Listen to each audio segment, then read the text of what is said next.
Hello, ladies and gentlemen, shades and rogues. My name is Godlike, and welcome to another Division 2 video. This one is about the new and hot thing right now, the Backfire, the new meta. I see a lot of fellow creators are making these awesome builds, utilizing the seasonal modifiers, allowing you to stack a lot of hazard protection, allowing you to put more attributes in your build for damage. And that is incredible. Those builds are great and you should try them out. Making seasonal builds is fantastic and refreshing. But what happens when the season changes? What happens to that build when these modifiers change? You have to adapt the build or scrap it all together in some cases, unfortunately. Well, I'm here to give you guys an insane build that utilizes the Backfire and doesn't need any seasonal modifiers. And it destroys content on Heroic with directives. The ultimate Backfire solo build, so to speak. Before we get into the specifics, this video is sponsored by me.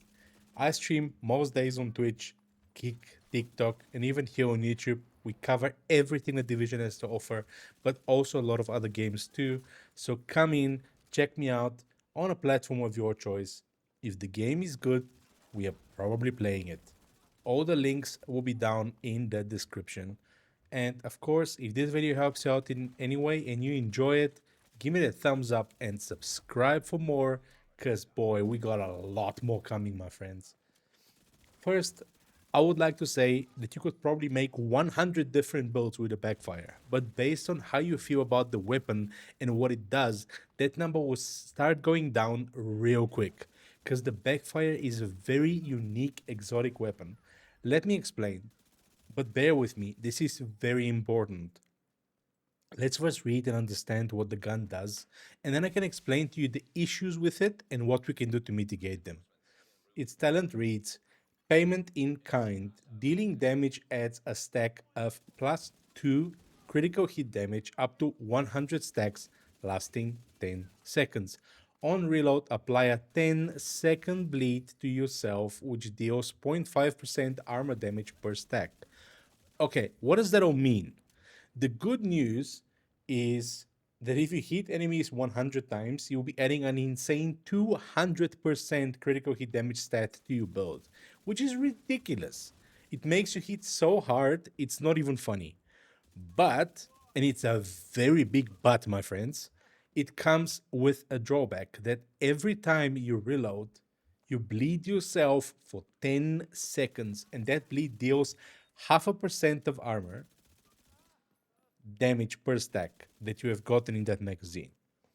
This is the reason that a lot of people shy away from this gun and leave it in the stash and never ever use it. Nobody likes putting themselves on a status effect, much less bleed for 10 seconds. Yes, you are powerful, but you start to move slowly and take extra damage because of the bleed, and your screen goes red, blah, blah, blah.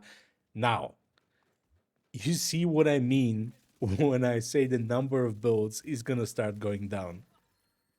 This is the question. How okay are you with the bleed? Technically, if you just play the gunner spec and you just kill stuff, the armor on kill on its own will make it so you just tank the bleed and not even lose any armor. So if you don't care about the bleed itself, you can make any build and just bleed every time you reload. There are other ways, for example, running the Ninja Bike Messenger knee pads and then you never reload, so you never bleed. But honestly, that sucks, and I'm not even gonna cover that right now. It's a whole other build, and I'm not gonna cover that right now.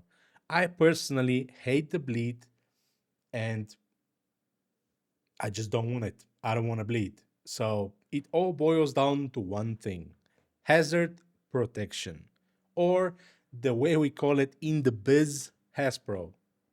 I'm sorry, that was cringe. Now, what is hazard protection? Let me explain for the newer players out there. Hazard protection is a stat that directly counters the duration of status builds up to 100%. Correct me if I'm wrong down in the comments, but you need something like, I believe, 95% hazard protection to completely counter the bleed, aka you just don't bleed at all. With the addition and buffing of certain sets, out there. Getting to that percentage is not hard, but you have to make a commitment to Hasbro. Let's talk about the pillars of any crit build real quick, since this build is a crit build and also a hazard build. You have to hit that 60% crit hit chance, which is the cap, and then you will be dumping everything else into Hasbro and crit damage. The extremely good news is that we are playing this with SMG. The Backfire is an SMG, which allows us to ease up on crit hit chance stacking, as the SMG itself comes with an inherent 21% crit chance, getting us a third of the way there. And then the Backfire's optic gives us another 15%, getting us at 36%, more than halfway there now. We also have another 10% from our watch, putting us at 46% crit hit chance without doing anything, you guys. Before we even start the build, we are sitting at 46%. That is insane. Now, we just got to hit to that 60%, and the rest we need to be dumping into Hasbro and crit damage so that our crits can hit, right? The idea and why everything fits like a glove in my build is that we don't sacrifice almost any damage, and yet we're able to hit that no bleed status while also having 60% crit chance and also having an insane amount of crit damage. The dream is real, my friends. How do we do it? Let me show you. Let's go. I would like to start by saying that this will be a little harder to farm and it will take you a little bit longer for reasons I'm going to explain, but it is super worth it. And if you like the Backfire, this build will never ever leave your loadouts. All right, let's begin. Now, I'm not going to explain again what the Backfire does, as we just explained it above. So moving to our second weapon, it doesn't matter. We will never use it, because if you swap from the Backfire, you lose your stacks. Same goes for the pistol. Now, I do run an orbit though, because if you can quickly kill a red bar NPC before you start stacking the Backfire, you will be giving yourself some extra nice 40% crit damage at the start. But if you don't have the orbit, it doesn't matter, and you can just play Backfire only, and it's more than fine. As a matter of fact, all of the clips that you're seeing right now on the screen, I'm not using any orbit. I'm just only shooting with a Backfire, okay? Now, onto the gear pieces.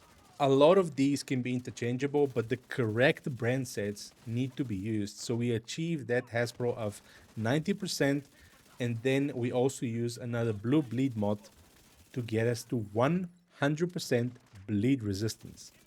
As far as the core attributes are concerned, as always, I recommend playing with as many reds and blues as you like.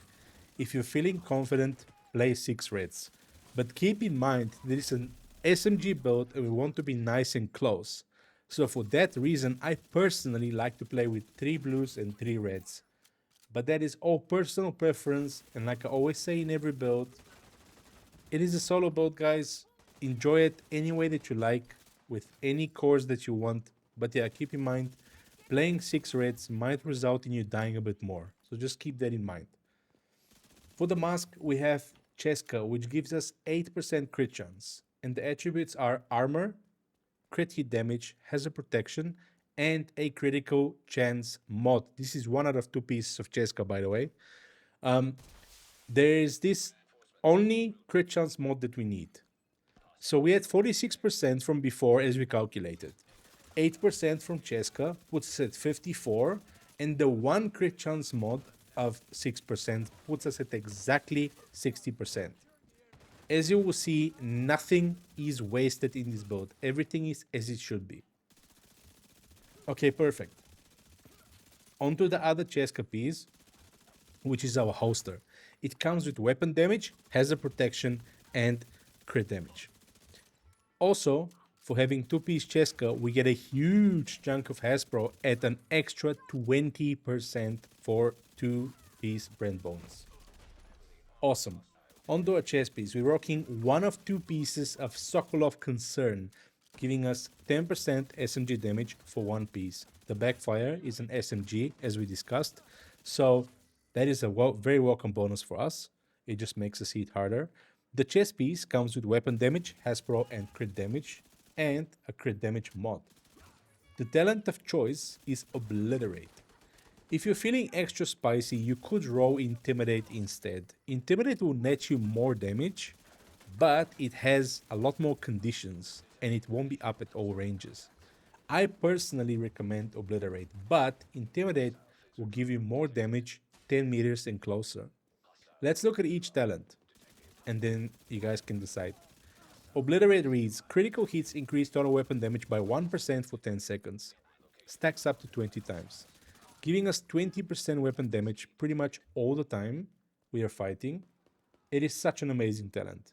Intimidate reads, while you have bonus armor, gain 1 stack each second up to a max of 9. Each stack increases weapon damage by 4% to enemies within 10 meters. All stacks are lost when you have no bonus armor. Okay, let's break it all down. At max stacks, Intimidate gives you 36% weapon damage, which is great, but that is only to enemies 10 meters and closer. If an enemy is 11 meters or more, you get nothing. Also, if you lose your bonus armor, you get nothing. Also, the talent takes 9 seconds to fully stack. That means you have to maintain your bonus armor for more than 9 seconds, and you have to fight strictly in the 10 meter and closer range. A lot of things to get right, where Obliterate is so much simpler and is always up. And that is why I personally use and recommend Obliterate for this build. Our second piece of Sokolov is our gloves. They come with armor, Hespro, and crit damage. Our backpack is the... Oh, sorry, and for Sokolov, 2 pieces, you also get an extra 13% crit damage. If you, by the way, don't have Sokolov, you could go with Grupo here. You know, is your second piece, then that way you can have 1 Sokolov, 1 Grupo, you know. So yeah. Our backpack is the exotic Memento, a solo player's best friend. It gives us 3 core attributes: weapon damage, armor, and skill tier. And also comes with the amazing talent Kill Confirmed. Enemies you kill drop a trophy on death. Collecting trophies provides both a short and a long-term buff. The first of which scales with the number of core attributes equipped and lasts 10 seconds. Plus 5% weapon damage, plus 10% bonus armor, and plus 5% skill efficiency. For every trophy collected, gain an additional 1% weapon damage, plus 1 skill efficiency, and plus 0.1% armor regen for 300 seconds. That means with this current configuration of 3 reds and 3 blues that I'm running, you'd be getting an extra 15% weapon damage, 30% bonus armor, and 5% skill efficiency for the short-term buff every time you pick up a trophy, and also another 30% weapon damage and a very nice 3% armor regen per second once we get the full 30 trophies for that long-term buff. This backpack is simply unmatched if you can guarantee you're getting the kills. That is why I would say it's a solo player's dream, as you're the only one that is getting the kills because you're solo, right? It does work in a team as well, but you can't always guarantee you're getting the kills. So yeah, keep that in mind if you're going to be using it in a team. Okay, moving on to our knee pads. This is where things become difficult for some players. But don't fear, I have an alternative for you, and it will work just as good. The best in slot brand here is Yao Gear, as it gives us the last 10% Hasbro that we need as a brand bonus to get us to 90%. The attributes we're looking for are weapon damage, Hasbro, and crit damage. Now, what is the problem with Yao, you ask? Well, you can only get it in the Dark Zone, and a lot of players don't want to go there because it is a PvE VP area. If you're one of those players though, don't worry, I got you. What we're gonna do is we can use a Grupo Sombra knee pad instead, which gives us 13% crit damage as a brand bonus, and the same attributes of weapon damage, crit damage, and Hasbro. If we go this route, the only adjustment we need to make to the rest of the build is add an additional bleed resistance mod to our chest piece instead of the crit damage mod that we had. So that means we are now going to have two bleed resistance mods, one on our backpack and one on our chest piece. And the final mod still remains the critical chance mod on the mask. Now I will show you an overview of both builds with the stats of the build variants so you can better understand what it all looks like. As you can see, with both variants, we have the exact same crit chance and crit damage, meaning we don't lose any damage, and also the same bleed resistance of 100%. The only thing different is that 10% Hasbro that we lose from not using Yao. 80% Hasbro is still extremely respectable, and you will very barely notice any status effects inflicted upon you. Either variant is amazing. And here are the stats when we have the Memento and Backfire fully stacked. Look at that, 60% crit chance and an insane 346 crit damage, and a nice bump in weapon damage as well. Oh, I almost forgot. Our skills of choice are shield and whatever you want. If you feel like you die a lot, grab a hive. Banshee Pulse is also really good. Foam, anything goes. Just make sure you have a half shield to protect you from NPC fire until you get your kill, and you can keep going with memento stacks from there on. And our specialization of choice is gunner. So yeah, this is our insane solo build. I hope you guys enjoyed it. Let me know if you're a real one and you watched the whole thing, and if you're making the build down in the comments. Thank you so much, and see you guys in the next video.